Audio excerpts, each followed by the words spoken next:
Welcome to Human Rights and Justice for All. My name is Greg Malone. I hope you're having a great day. If you want to contact me, you can get a hold of me at humanrightsandjusticeforall.com, or you can get a hold of me on my Gmail account, which is humanrightsandjusticeforall@gmail.com.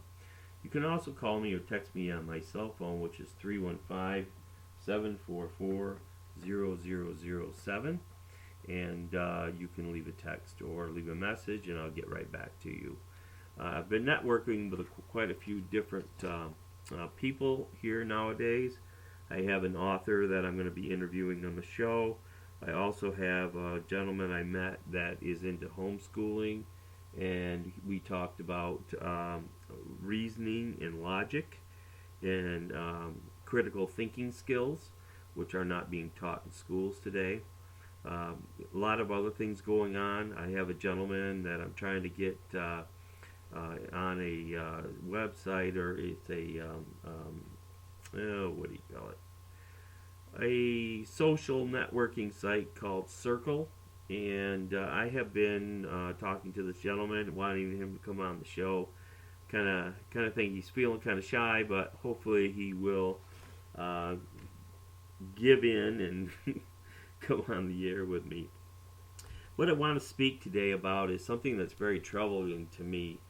In the Bible it says in the last days that men's hearts will grow worse and worse, or wax worse and worse. And we're seeing that happen now in the last days, and because there's such the huge advent of social media, if this would have happened 50, 60 years ago, it would have just been a regional thing. It wouldn't have been something that would have caught on across the country so quickly. But because of social media, it's like spreads like wildfire, and so people think that this is a great thing to do, and is absolutely corrupt. But I want to bring your attention to this game that people are playing nowadays, and this is all races are playing this game, and it's called the knockout game. Now, maybe some of you have heard of this, maybe some of you haven't. But the knockout game is just how it sounds. A group of friends will be walking down the street, usually males, and one of their friends will dare them to knock out a person walking towards them, or the UPS man, or the mailman, or whatever. And they will go up to them and just walk by nonchalant, and then turn and punch them in the head or in the face, and they fall down, obviously knocked out, can't catch their fall, landing right on their face or on their back and hitting their head. They've had quite a few fatalities, and one of those is in Syracuse, New York. So it's even happening back near my own stomping grounds where I came from. So it's something that's really concerning to me. I hope that we can speak some reason to the children of our communities that these types of criminal activities are wrong. It's a hard issue. It's not just an issue of we need to start some program, or we need to enforce the laws better, or we need to arrest these people and make an example of them. Really what it is a hard issue. Like I said, in the Bible it says in the last days men's hearts will wax worse and worse. So we see this, it's a shame, and it is a blight on our society. So let's take a look at an article. This is from CBS DC, and it's talking about this game. It's caused several deaths already. And by the way, a lot of these are videoed, because there's now cameras up in the major cities just about everywhere. So a lot of them are being seen via video. So just read a little bit from this. The game is knockout. It involves randomly targeting passers-by, with the ultimate goal being to knock them out with one punch as they walk by. One victim shown in the footage was a 46-year-old Ralph Santiago, of Hoboken, New Jersey, who was found dead with his neck broken and head lodged between two on an iron fence post. Video surveillance shows Santiago walking in an alleyway in broad daylight, and just as he's about to pass a pack of teenagers, one launches the fatal knockout blow. And what's the point? For the fun of it, one teen said on the video, and I watched this video, and it's absolutely disgusting, the idea and the attitudes that these young people have regarding this.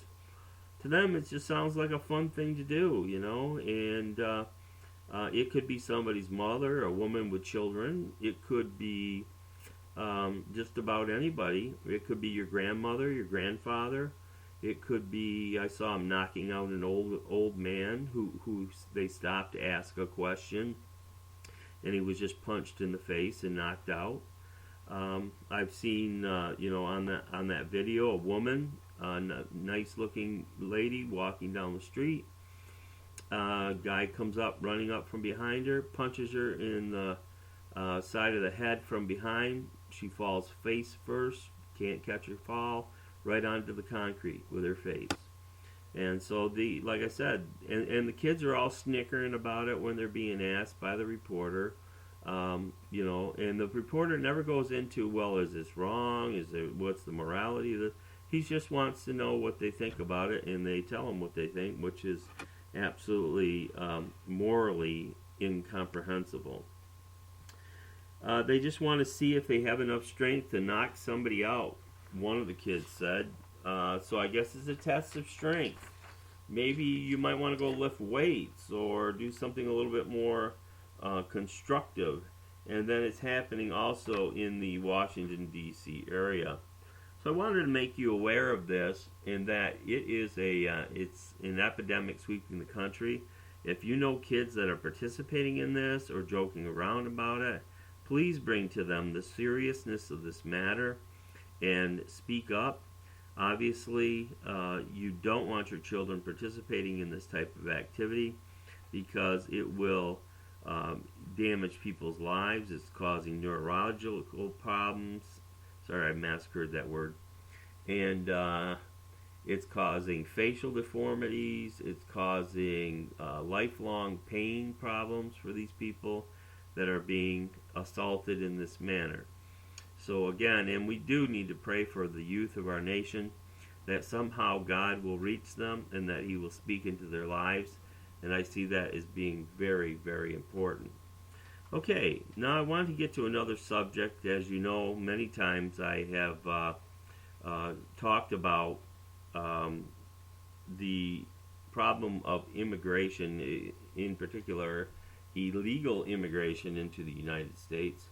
I know there are a lot of people who are having a fit about allowing even legal immigrants into the United States because they're taking 1 million jobs a year. However, I have some issues with not letting them in because most of these that they are letting in are professionals, are doctors, are surgeons, are academia types. So I don't have a problem with them coming in because they're actually adding something to our society. So, getting back to this story, this is from the LA Times. It says remittances to Latin America rebound except in Mexico. So what does this mean? Remittances to Latin America rebound. What it means is that more money is now still bleeding out of the United States of America and going back to these countries and to support relatives back in their homeland. Now you can go to a store you might have in your community. In fact, I almost bet you do. It's it's kind of like, I guess the name is maybe Stuff Mart. I don't know, something like that. Anyway, if you walk into some of these Stuff Mart stores, you can see lines of persons who are probably, well, when I say this, I'm going to get myself in trouble, but I'm just going to say it, probably less than legal as far as their citizenship is regarded in the United States. and they are getting money orders, and it advertises the money orders to Latin America, to Mexico, and the prices of all these money orders. And Walmart. Oh, I said it. Oh, I'm sorry. Well, they'll have to sue me. Walmart is just letting them do this. And I don't know why Walmart would be ashamed of this. This is a perfectly legitimate business, right, Walmart? I'm sure you guys have checked this completely out and don't have any problems with these people not having bank accounts, being able to do this. I wonder why they can't get bank accounts. Just wondering. Maybe because you have to have documentation to do so. But you don't have documentation to vote.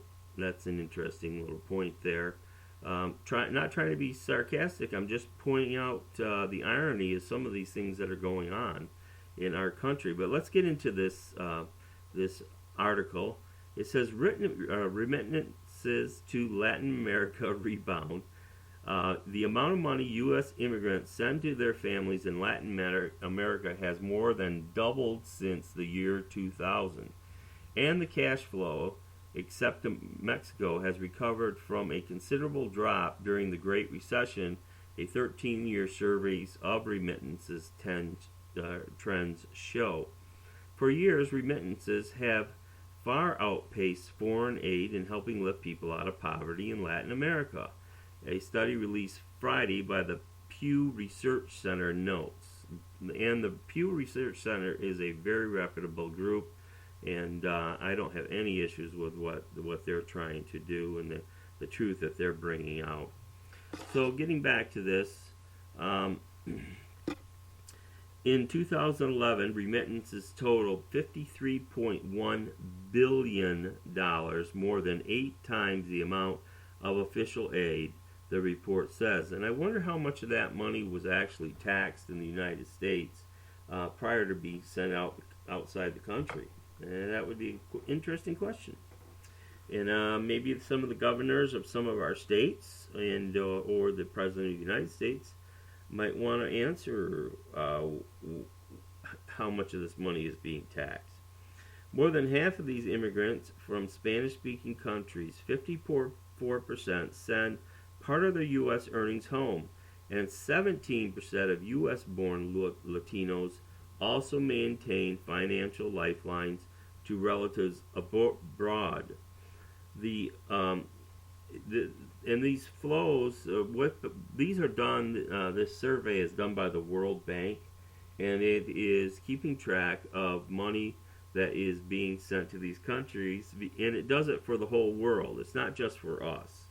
And so let me just give you some of the statistics.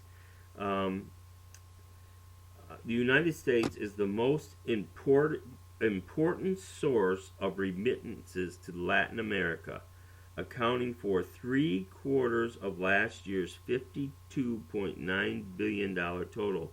Spain was the second largest provider of money to Latin America, contributing 8% or $4 billion, followed by Canada, where Latino immigrants send home 1% of the regional total of $704 million.